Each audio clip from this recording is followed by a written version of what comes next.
அன்னை தகவல் சேனலில் இன்றைக்கி என்ன பார்க்க போகிறோம் அப்படின்னா, குழந்தைகளுக்கான ஆதார் ஏன் எடுக்க முடியவில்லை அப்படிங்கிறத பற்றி பார்க்க முடியும்.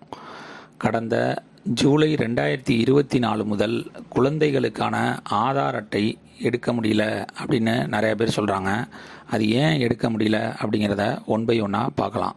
ஃபஸ்ட்டு, குழந்தையோட பர்த் சர்டிஃபிகேட், அதாவது பிறப்பு சான்றிதழில் தாயின் பெயரும் தந்தையின் பெயரும் எப்படி இருக்கிறதோ அதை போலவே தாய் தந்தையின் ஆதார் கார்டிலும் இருக்க வேண்டும் அப்படின்னு சொல்கிறாங்க. மேலும் பிறப்பு சான்றிதழில் ஆதாரில் உள்ள தாய் தந்தையின் அதே முகவரி தான் இருக்க வேண்டும் அப்படின்னு சொல்லியிருக்காங்க. அதாவது ஆதார் சென்டரில் இருக்கிறவங்களுக்கு ஆதார் டிபார்ட்மெண்ட்டு ஒரு அறிக்கை ஒன்று விட்டுருக்காங்க. அதை தான் இப்போ பார்க்க போகிறோம்.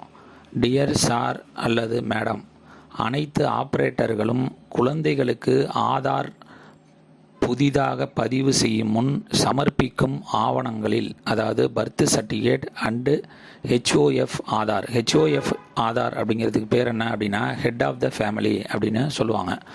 ஒரு முறைக்கு இருமுறை கீழ்கண்ட அம்சங்கள் சரியாக உள்ளனவா என்பதை உறுதி செய்து பின்னர் ஆதார் எடுக்கவும் அப்படின்னு சொல்லியிருக்காங்க. மேலும் தவறும் பட்சத்தில் ஆதார் நிராகரிக்கப்படுவதுடன் அதற்கு பெனால்டி தொகை 1000 வசூலிக்கப்படும் என்பதை நினைவில் கொள்க அப்படின்னு ஒரு எச்சரிக்கையும் கொடுத்துருக்காங்க.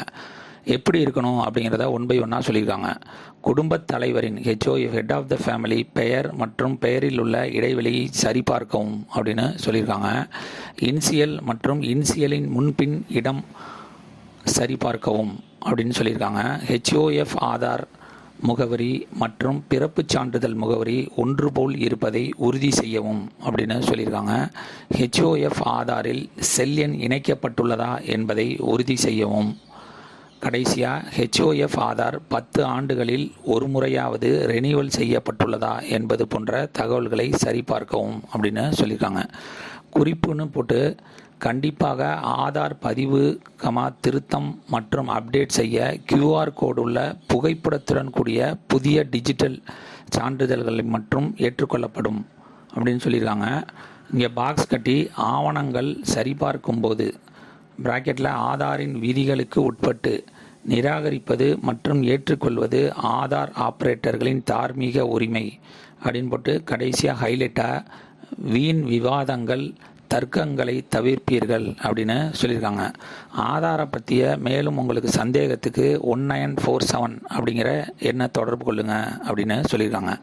கடைசியாக ஆதாரில் பெயர் எப்படித்தான் இருக்க வேண்டும் அப்படின்னு நினைப்பீங்க. எது மாதிரி இருந்தால் பிரச்சனை இருக்காது அப்படிங்கிறதுக்கு இதான் சொல்யூஷன்.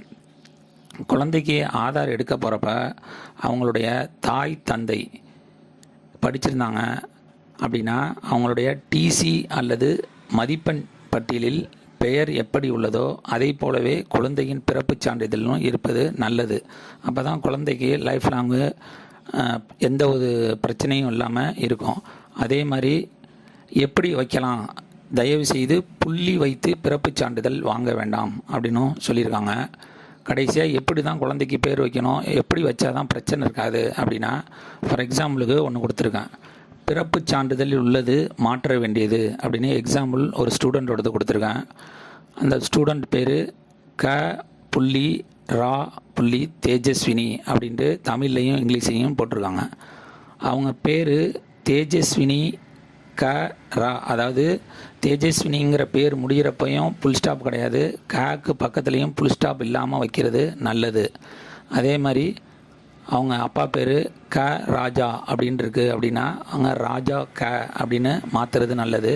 அவங்க அம்மா பேர் பிறப்பு சான்றிதழில் தப்பாக அடிச்சிருக்காங்க. RSUBHASHINI அப்படின்னு இங்கிலீஷில் போட்டிருக்காங்க. ஆனால் அவங்க அம்மாவோட டிசிலலாம் SUBASHINI ஸ்பேஸ் P அப்படின்னு இருக்குது. அது மாதிரி அவங்க பேரண்ட்ஸோட டிசி அல்லது 10th mark sheet 12th mark ஷீட்டில் அவங்க பேர் எப்படி இருக்கோ அதே மாதிரி ஆதார் கார்டில் மாற்றிக்கிட்டு ஆதார் கார்டையும் வச்சுக்கிட்டு அந்த குழந்தைக்கு பர்த் சர்டிஃபிகேட் எடுக்கிறது நல்லது. நன்றி, வணக்கம்.